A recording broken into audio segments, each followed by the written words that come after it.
We are finally back with making an extreme demon, and while it did take a month for this episode to come out, hopefully next episode will release maybe even next week. But let's just see what I made this episode and how I made it. Okay, so we are back with the extreme demon, and my god, I've done a lot of changes to this stuff off camera. So in the previous video, I didn't really make any easy extreme demon gameplay. This was like actually some really hard gameplay. So I spent a lot of time off camera just balancing this stuff out and making it be more consistent.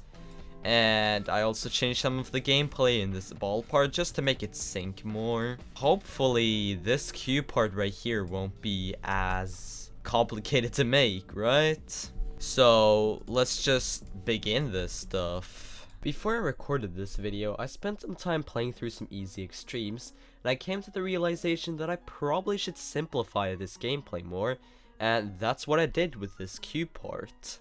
Would a timing like this be kinda bad? I kinda wanna shift it to be like that though. Yeah, that's better. And if I put a spike like this, it doesn't really matter because you still have to do a really tight timing.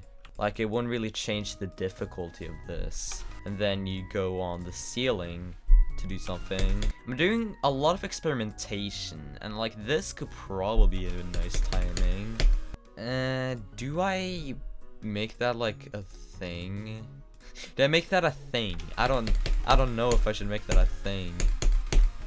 I mean, I guess this could work, and then place a pink orb right there. I feel like I was way more prepared for making this gameplay as I've gotten more used to making extreme demons, and even though I made this gameplay almost a month ago, most of it has still stayed fairly the same. I mean, if I have to click it like right on the beat, then I don't know if it would work. Screw it, I'll put the orb back and then just shift this click to be actually possible. Oh, and this can be the buffer click, yeah. Now let's put on show hitboxes again to see how tight I can make this jumpy. I should also test this for like higher FPS, so let's say 240. For some reason, I was making this gameplay suspiciously good, like I didn't need any bug fixing or extreme playtesting like most of my gameplay. Either I've just gotten better at making gameplay, or there's some magical force controlling me. Here's just like a pretty simple auto part I'll make, and maybe it'll be 2x speed, maybe even 1x speed. Let's just see. And let's just put a teleport portal down here to like signify that, hey, you're about to teleport, so watch out. After structuring the Q part, I began with the next part, which is going to be a slow robot part similar to retention. How about I use some more like portals with this? Just do some portals like this. I thought that you would have to buffer this, but you don't even need to do that. Fine, I'll just do 2 portals and then put another structure again. That could be a timing if this was like a harder extreme, but I'm gonna make it be easier. For this robot part, I kinda just went with the flow, but I feel like the main gameplay for this is a bit too easy for extreme demon, so I might buff it in the future. And I like that I don't have to worry about any like technical stuff to make this be a timing that works, you know? I just have to do this and it works. Do I want to do something unique for this like fast bit, or do I just make it auto again?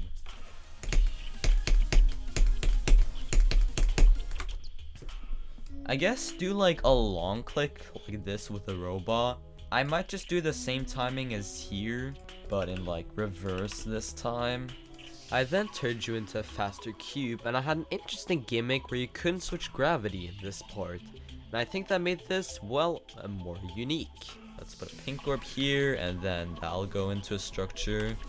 I'll half space it a bit.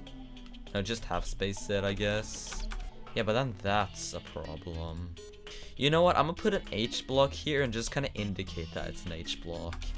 Oh, that works pretty well. Again, I don't know how I feel about this, and with the challenge I did where you can't really switch gravity here, it's gonna be way more difficult to execute this. I'll do this. Oh yeah, that's nice. Oh wait, I forgot you actually switch gravity by doing this. Let's do the like auto thing again. Yeah, let's just do pink orbs instead of no platform stuff. Let's do a timing like this. And then that'll just fling you up into the air into the next part. I want to make this a yellow orb instead, and also make you turn big here, but make it be invisible so that it looks nice. Now let's see if that goes higher. Okay, it goes the exact same height. Well, now I know that a small cube hitting a red orb is the same as a normal sized cube hitting a yellow orb.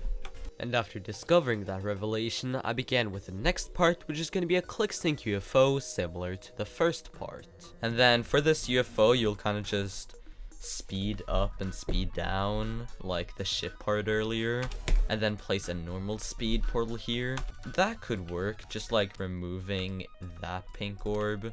Let's place just a regular old blue orb here, and then let's place a dash orb right here with a 3x speed portal, and also layer it above to make it look nicer. I still haven't decided if I want to make this be like invisible portals or like actually make them be visible.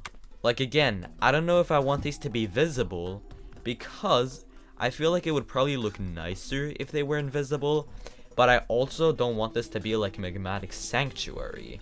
I think they can be invisible since it doesn't really matter that much, but I'll make them be visible now so that I can actually see them. The rest of this UFO gameplay is just the same as what you've seen right now, so we skip that. Making me shiver due to how hard it's gonna go. And then let's just finally do like a cube thing here. The portal will be scaled down, and let's just put a structure up here. Or no, let's put the structure down here. Now I need to know, does this short cube part just go straight to the drop now? Okay, it does, it does. Let's place some blocks right here with H blocks, so you bonk with like a yellow orb. I really like doing that now. And let's just make that be nicer for you. I can place a platform right here, and then put a saw blade inside of that. I mean, that means that the saw blade has to naturally be above the structure. You know what? I'm gonna shift this like a little bit back to like that. But it's fine. It makes this click easier, but it makes this click harder. Oh, and then you jump here, then you turn into normal speed, but it's an invisible portal, of course. And then you might think there's more gameplay here, but then you just fall through the floor. My idea felt kinda ambitious, but surprisingly it actually worked pretty well, and this is what it looks like.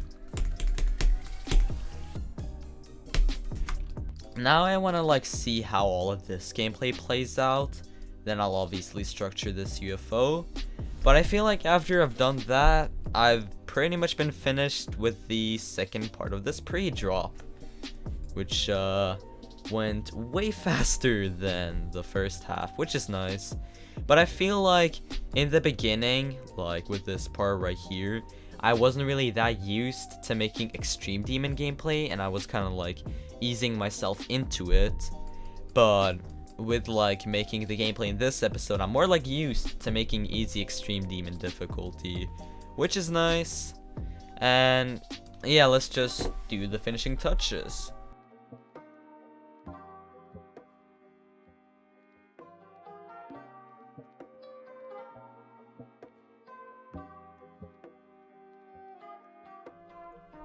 But yeah, I think all of this gameplay is pretty much done. And so the final thing to do now is just add the names of the members of my channel to the level. Thank you so much to all my members: Dastinity, GhostXan, RSD621, Il Padre, Qafo, Filmix9, Malachad, Wowzy, Lewko, Cohen, RionFX, SkechyGD, Rolling 2400, KirbyaxolotlGMD, Ripluck, NEOntixx, Lamafaker, Mizuno, Lavexder, and Tekain. Thank you guys so much for watching this video, and let's just get to the final showcase of the level so far.